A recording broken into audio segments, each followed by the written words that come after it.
No niin, nyt on taas vähän päivitetty lisää.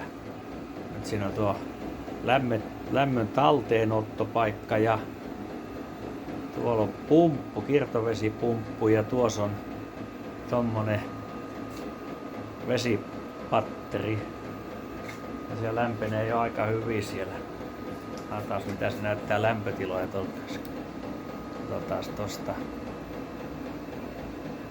3,8 näyttää tuosta. 3,5.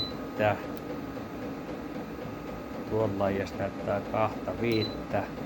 Jos tuolta alalaijasta 17.